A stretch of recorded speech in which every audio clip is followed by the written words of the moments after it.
अगर मैं आज आपको ये नहीं बोलूंगा ना, आप बस समझोगे कि मैं भक्ति कर रहा हूँ, मैं प्रभु की बोझ लेती हूँ, मैं चर्च आती हूँ, प्रेयर करती हूँ, काम करती हूँ, लेकिन आपके अंदर से ये प्रकाशन नहीं होता कि हम कहाँ हैं, तो आप कभी भी बढ़ नहीं सकते आत्मिक जीवन में। मसीही लोग कुछ साल, 10 साल, 20 साल, 30 साल के बाद उनको मन में आता है कि मैं बाइबल पढ़ती हूँ, चर्च जाती हूँ, प्रार्थना करती हूँ, सब करती हूँ, दशमांश देती हूँ, सारे काम करती हूँ, ठीक है।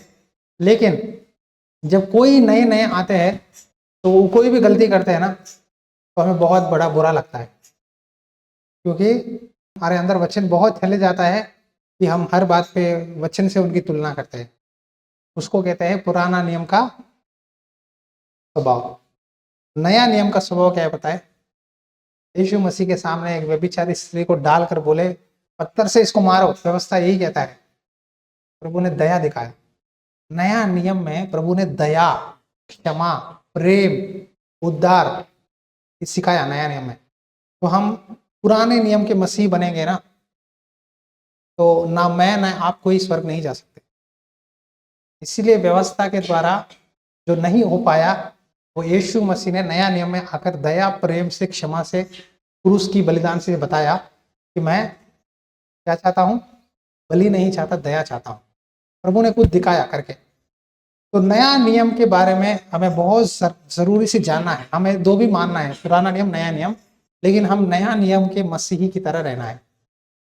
अब मैं आपको पुराना नियम के मसीही याजक फारसी कैसे रहते थे, मैं आपको एक एक करके बताऊंगा। बहुत ध्यान से सुनना मेरे। और देखेंगे बाइबल में रोमी अध्याय 7 वचन 4 से 6 तक।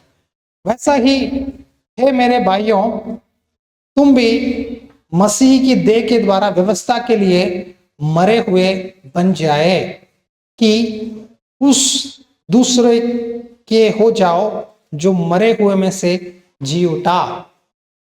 इसका मतलब है पुराने नियम के व्यवस्था में मरे हुए बन गए, उस दूसरे के हो जाओ। उस दूसरे मतलब यीशु मसीह के समान हो जाओ जो मरे हुए में से जी उठा, ताकि हम परमेश्वर के लिए फल लाए। हम अपनी भक्ति, हमारी रीति रिवाज, हमारी धार्मिकता से परमेश्वर को खुश नहीं कर सकते। ये प्रभु को भी पता है। इसलिए परमेश्वर चाहता है कि हम यीशु मसीह की जैसा रहे। यीशु मसीह की जैसा हम दिखाई देंगे तभी प्रभु परमेश्वर हमें एक्सेप्ट करेंगे। जो मरे हुए में से जी उठा, कौन है जी उठा मरे हुए में से? यीशु मसीह। किसके बारे में लिखा है? यीशु मसीह के बारे में, ताकि हम परमेश्वर के लिए फल लाए। यीशु मसीह ने कहा यदि तुम में मुझ में बने रहोगे, जो कुछ मांगो मैं दूंगा। मुझसे अलग होकर तुम कुछ नहीं कर सकते। यूहन्ना अध्याय 14 में जाओगे, इसका फल लाए का मतलब लिखा हुआ है। मैं दाख लाता हूं, तुम डालियां हो। यदि मुझ में तुम बने रहोगे, मेरा वचन तुम में बना रहेगा, तुम बहुत फल लाओगे। तो प्रभु की बातें हमारे अंदर रहना है। किसके बातें? प्रभु के बातें। परमेश्वर का वचन में 66 बुक्स में कहीं भी जाओ ना, एक दूसरे से लिंक है, क्योंकि ये पवित्र आत्मा की प्रेरणा से परमेश्वर ने खुद लिखा है बाइबल को। इसीलिए इसको कहते हैं पवित्र बाइबल। संसार में अधिकतर प्रिंटिंग होने वाली बुक कोई भी है तो बाइबल एक ही है। बाइबल एक ही है जो अभी भी बहुत एवरग्रीन है। कभी इसका सेल डाउन नहीं होता, बढ़ते ही रहता है, बढ़ते रहता है। लोग खरीदते ही रहते हैं, पढ़ते ही रहते हैं। कई घरों में, मसीह हो, अन्य जाति हो, उनके घर में, कई घरों में मैंने बाइबल देखा है। मानते हैं ना मानते हैं, क्योंकि परमेश्वर का वचन उतना विस्तार से दिया गया है। व्यवस्था का मतलब क्या है ना, 10 आज्ञा में तुम्हें ये करना है। तुम्हारा मेरा छोड़ परमेश्वर और कोई नहीं है। विचार मत करो, झूठ मत करो, चुगली मत करो, किसी के पड़ोसी की चीजों के लालच मत करो, झूठी मत गवाही दो। ये सारी चीजें परमेश्वर ने नियम दिया है, लॉ, व्यवस्था। परमेश्वर ने देखा कि ये व्यवस्था से लोग ना क्या नहीं कर रहे, फॉलो करने की कोशिश में कर रहे लेकिन कर नहीं पा रहे, बलि दे रहे हैं। उनको पता है कि व्यभिचार करे तो कितना भेड़ों को बलि देना है, हत्या करे तो कितना बलि देना है, क्या करना है। एक एक का ना क्या किए, साइड लूप होल देख लिया उन्होंने। एक एक गलती कर रहे थे, कुछ ना प्रायश्चित करके, पैसे देके या भेड़ बकरियों को देकर कुछ ना कुछ बाहर आ जाते थे। लेकिन परमेश्वर ने देखा ये रिवाज बन रहा है। व्यवस्था को कभी भी हमें रीति रिवाज नहीं करना है। व्यवस्था इजरायलियों के लिए रिवाज बन गया। व्यवस्था किसे दिया गया? इसराइलियों के लिए दिया गया। क्यों दिया? परमेश्वर ने बोला ये मेरी बात नहीं मानते, इसीलिए मैंने व्यवस्था दिया। क्यों दिया? अगर इतना कठिन दिया कम से कम ये लोग बदलेंगे, लेकिन व्यवस्था से नहीं बदले।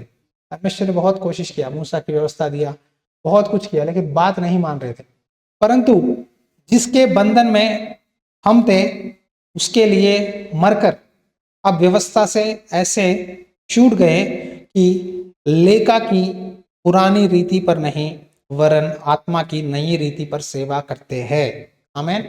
लेखा की पुरानी रीति पर नहीं वरन आत्मा की नई रीति पर सेवा करते हैं। इसीलिए यीशु मसीह ने कहा जब तक मेरी पवित्र आत्मा तुम पर नहीं आएगा तुम मेरी सेवा नहीं कर पाओगे। इसीलिए प्रभु ने खुद कहा तुम यरूशलेम में मेरी राह देखो। इसका अर्थ क्या है पता है? वचन 6 का, प्रेरितों के काम अध्याय 1 वचन 8 में प्रभु ने कहा ऊपर से मेरी पवित्र आत्मा आएगी, तुम यरूशलेम में रुको। तो 40 दिन वहीं रुके। जब चेले 12 लोग 120 लोग ऊपर की कोठरी के कमरे में बैठकर प्रेयर कर रहे थे, अचानक से पवित्र आत्मा आया। ऑटोमेटिकली पवित्र आत्मा आ गया, अन्य भाषा में स्तुति करने लगे, चिल्लाने लगे, रोने लगे। क्या हुआ? इसीलिए वहां वचन में लिखा है कि बाहर जो यहूदी लोग देखने लगे, ये लोग दिन के समय सुबह 9 बजे लोग क्या मदिरा पिए हैं? आया समझ में? मदिरा का मतलब क्या है बताए? जब शराब पीता है आदमी अपने कंट्रोल में नहीं रहता, तो जब पावर उनको टच हुआ उनसे नहीं हो पाया, इसीलिए लिखा है कि लोग मदिरा पिए जैसे है। पतरस उठकर खड़ा होकर बोलता है अभी सुबह 9 बजे है, ये लोग पवित्र आत्मा से भर गए हैं। पवित्र आत्मा ऊपर आएगा तो कई सारी चीजें होंगे। कुछ लोग के अंदर ना वो सामर्थ्य गिर जाते हैं, कुछ लोगों के अंदर अगर वीकनेस है वो भी गिर जाते हैं, कुछ लोगों के हाथ पैर कपते हैं, ये सारे होते हैं। हम बाइबल में कहीं नहीं लिखा है कि ऐसा ही होना चाहिए, ऐसा नहीं होना चाहिए, नहीं लिखा है। इसीलिए अब अन्य भाषा बोलते हैं कुछ लोग। बाइबल में आप देखोगे तो कुरनेली के घर में पतरस जाता है, वहां जाकर वचन बोलते रहते हैं, वो लोग अन्य जाति है तभी तभी विश्वास में आ रहे थे। वचन बोल रहा था ऑटोमेटिकली उनके ऊपर पवित्र आत्मा आ गया, अन्य भाषा में स्तुति कर रहे थे। पतरस ने बोला क्या इनको हम जल से बपतिस्मा दिए बिना रोक सकते हैं? ये लोग तो हमारे जैसा आत्मा से भरकर अन्य भाषा बोल रहे हैं, तो उनको बपतिस्मा दे। परमेश्वर की मर्जी है, कैसा भी किसी से भी व्यवहार कर सकता है। पूछने का सवाल ना हमें है आपको है। इसीलिए प्रभु बोला पुरानी लेखा की पुरानी रीति पर नहीं वरन आत्मा की नई रीति पर सेवा करते हैं। हाँ मैं मानता हूं इसे दिखावा नहीं करना चाहिए, इसे सोशल मीडिया में दिखाना गलत है, मैं पूरी तरह से मंजूरी हूं। लेकिन ऐसा नहीं कि हमें लोग इसके बारे में पवित्र आत्मा के कामों के बारे में गलत बोल रहे बोल के हमें इसको छुपाना नहीं चाहिए। दिखाने की जरूरत नहीं है वीडियो पे ऐसा बोल के अरे ये लोग हमारे बारे में हम अन्य भाषा बोल रहे हैं तो इसीलिए हम अन्य भाषा बोलना रोक देंगे। तो क्या होगा बताए? बाइबल में लिखा है आत्मा को मत बुझाओ। जब मुझे अन्य भाषा का वरदान मिला 40 डेज प्रेयर में, मुझे 3 दिन अजीब सा लगा, मेरे मुंह में से क्या बातें निकल रहे हैं, मैं क्या बोल रहा हूँ, क्या हो रहा है मेरे अंदर से। पावर आते ही ना एक एक के साथ एक एक एनकाउंटर होता है। मेरे मुंह में अन्य भाषा आ रहे थे, क्या क्यों आ रहे हैं, क्या है इसका मतलब, मैं बहुत सोचने लगा। तो बाद में धीरे धीरे मुझे समझ में आया हमें सवाल नहीं उठाना चाहिए पवित्र आत्मा के कामों पे, चुपचाप रहना है, वो फ्लो होने दो, फ्लो होने दो। एक पानी बह रहा है खेत में, आप पत्थर डाल दिए, पानी का फ्लो रुक जाएगा, खेत में पानी नहीं जाएगा, फसल नहीं आएगी, पौधा नहीं बढ़ेगा। अब जब आप पवित्र आत्मा के सोचोगे मैं इसका मतलब क्या है, उसका मतलब क्या है, ऐसा क्यों कर रहा हूँ, ऐसा क्यों कर रहा हूँ, जिस दिन आप सोचोगे ना फ्लो कट हो जाएगा। पवित्र आत्मा परमेश्वर कैसा भी इस्तेमाल कर सकते हैं। कभी कभी आपको पता चलता है, कभी कभी आपको सोचने की जरूरत नहीं है, धीरे धीरे धीरे धीरे परमेश्वर बताते हैं, समझाते हैं। आमीन। तो पवित्र आत्मा में अन्य भाषा में स्तुति करेंगे। मैंने देखा, मैंने दुष्ट आत्माओं को देखा, इविल स्पिरिट्स को, फाइनेंशियल दरवाजे खुलते हैं अन्य भाषा की स्तुति द्वारा। अन्य भाषा शैतान को समझ में नहीं आता, इसलिए प्रभु ने बोला लेखा से नहीं आत्मा से चलो। लेखा शैतान को आपसे अच्छा पता है। यीशु मसीह को ही वचन से कोट किया, यदि तू परमेश्वर का पुत्र है ऊपर से कूद, स्वर्गदूत उठा लेंगे। भजन संहिता 91 चैप्टर को आपसे अच्छा वचन पता है, शैतान आपसे अच्छा बजा सकता है। इसलिए प्रभु ने बोला आत्मा से मारो उसको। हालेलुया। देखो यहाँ लिखा है लेखा, पुराना नियम की व्यवस्था हम फॉलो नहीं कर सकते। कुछ बातें मानते हैं, कुछ बातें मान नहीं सकते। अगर वचन में लिखा है मेरे सिवा कोई परमेश्वर नहीं होना चाहिए, और किसी अगर कोई दिखे इजरायली में उसको पत्थरवा करके मार दो। आपके घर में कोई भी भक्ति नहीं करते उसको पत्थर लेके मार दो, मार दोगे? मार दोगे? कोई व्यभिचार करते मिला उसको पत्थर से मार दो। कोई रिश्तेदारी कोई बात नहीं माने ना उसको पत्थर से मार दो, मार दोगे? ये व्यवस्था है। अगर व्यवस्था फॉलो करने की कोशिश में करोगे ना तो आप उसको कभी सेटिस्फाई नहीं कर पाओगे। व्यवस्था की कोशिश करते करते करते इजराइली लोग नहीं कर पाए। पास्टर जी क्यों परमेश्वर ने ऐसा दिया? क्योंकि तुम्हारी मन की कठोरता के कारण परमेश्वर ने दिया। इस्राएल लोग इतना कठोर लोग है, बताए अभी भी इतना कठोर लोग है, कहते हैं यीशु मसीह नहीं आया और वो एक भविष्यद्वक्ता है, वो प्रभु नहीं है। हकीकत में वहां प्रूफ सारे हैं, कहां से उठे गए प्रभु, सब इजराइल में यरूशलेम में, फिर भी नहीं मानते लोग। इतना पत्थर का दिल है, बताया। इसीलिए इजराइल ये जगह पूरा ना डेजर्ट एरिया है, पानी मिलना बहुत मुश्किल है। पेट्रोल आपको 5 रुपए 2 रुपए मिल जाता है 1 लीटर, पानी 500 1000 1 लीटर का पानी का। पथरीली जगह है। ऐसे ऐसे जगहों में परमेश्वर ने पानी दिया, पानी के सोते दिया। कितना खुश होना चाहिए, कितना धन्य होना चाहिए, कितना गवाही देना चाहिए, प्रभु कितने इतने काम किए।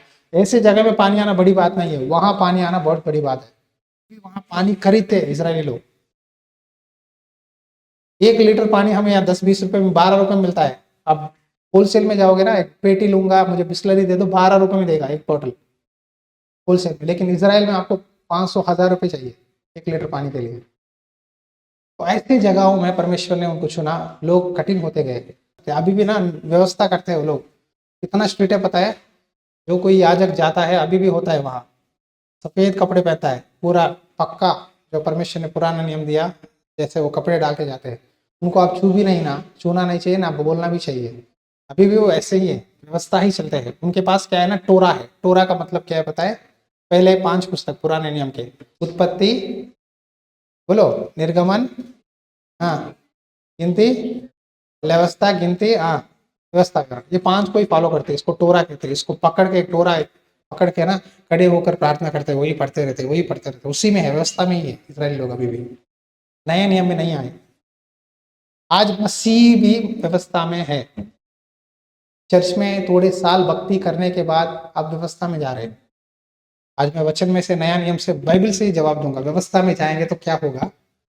यीशु मसीह ने व्यवस्था को कैसे बदलाने की कोशिश किया। मत्ती अध्याय 9 वचन 11 से लेकर, वहां घर में भोजन करने के लिए बैठा तो बहुत से महसूल लेने वाले और पापी आकर यीशु और उसके चेलों के साथ खाने बैठे। ये नोट कर लो, महसूल मतलब टैक्स कलेक्ट करने वाले।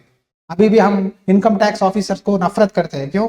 वो हमारा खून चूसे जैसा चूता है टैक्स, राइट?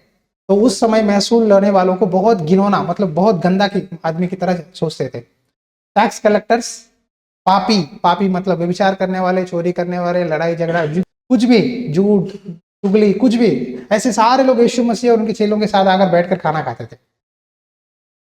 तू क्यों बैठ रहा है? अगर तू मसीहा है, तू परमेश्वर का पुत्र है, तो क्यों पापी लोगों को एंटरटेन करता है?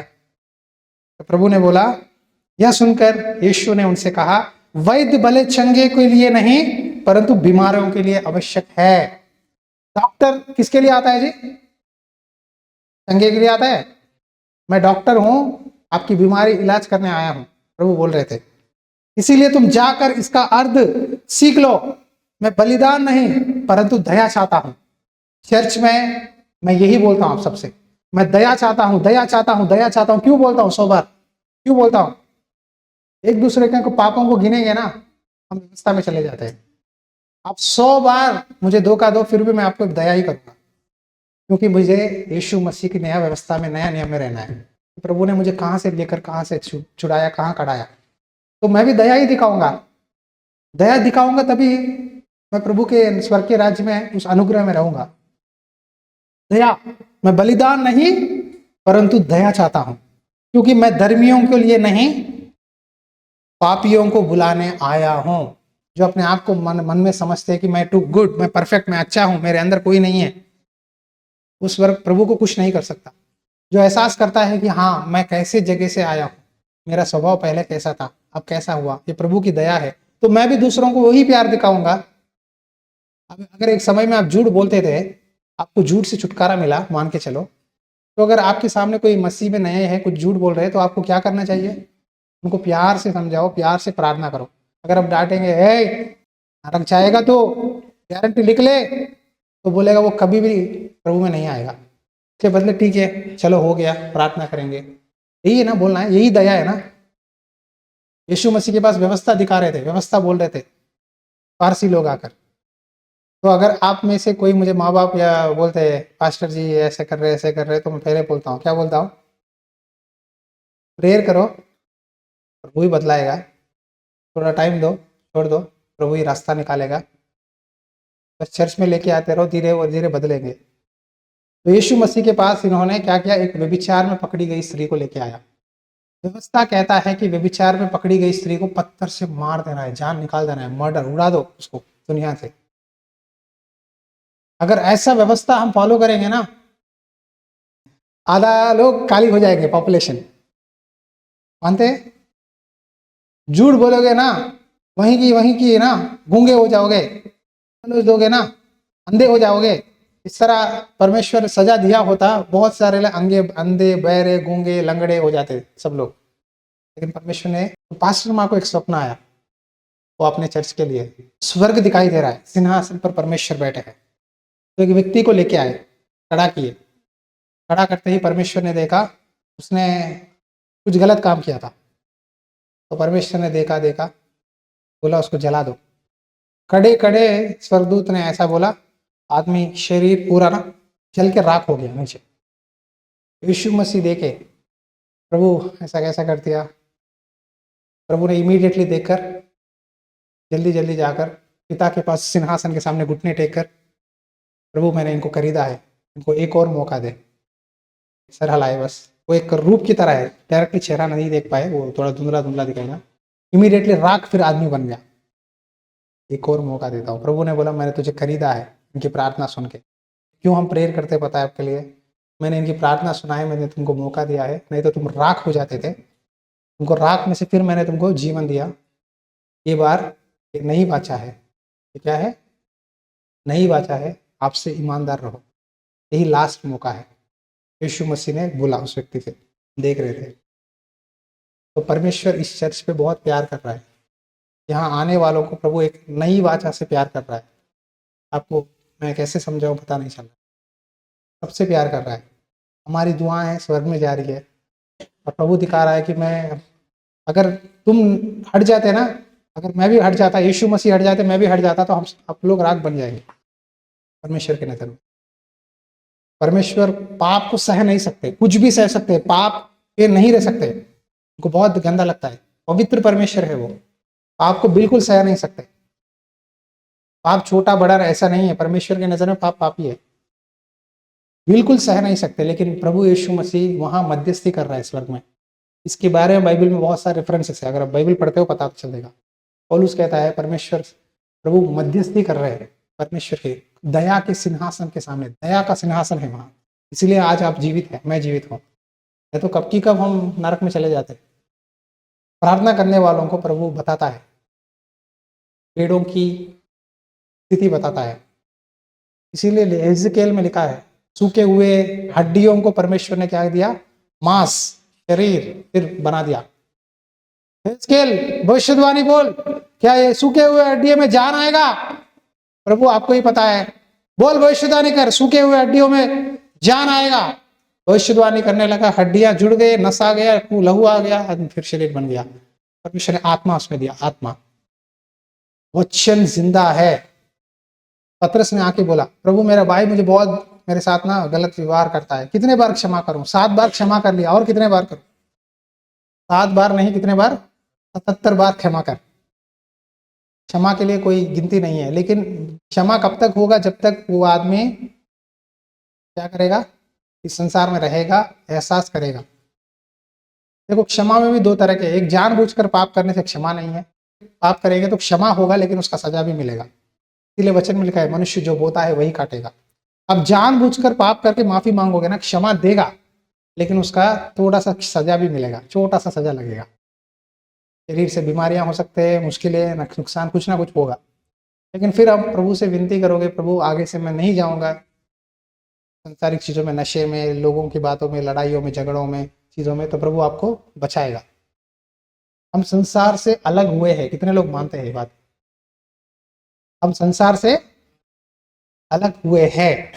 तो यीशु मसीह ये स्त्री से कहता है, ए नारी वे कहाँ गए, क्या किसी ने तुझ पर दंड की आज्ञा ना दी? उसने कहा, हे प्रभु किसी ने नहीं। यीशु ने कहा, मैं भी तुझ पर दंड की आज्ञा नहीं देता, जा और फिर पाप ना करना। यीशु मसीह खुद ना सजा नहीं दे रहा है, यीशु मसीह खुद उसकी पापों का गिनती नहीं कर रहा है। तो हमें करना चाहिए नहीं करना चाहिए? बोलो, चर्च में आने वाले पवित्र लोग हैं पापी लोग हैं? चर्च में आप अति धर्मी लोग हैं, पवित्र लोग हैं बोल के आते हैं, या पापी बोल के आते हैं? पापी की तरह आते हैं, लेकिन जाते हुए धर्मी बन के जाना है। इससे ज्यादा प्यार करते हैं, बात नहीं मानता, डांटते भी है। प्यार करने वाला पिता डांटता भी है, अनुशासन भी देता है। लेकिन जब वो व्यक्ति एहसास करता है, हाँ मेरा डैडी, मेरा पिताजी, मेरा यीशु मसीह, पास्टर जी मेरी भलाई के लिए बोल रहे हैं, हाँ मुझे बदलना है, तो अगर आप बात मानते हो आप आशीष पाओगे। आमीन।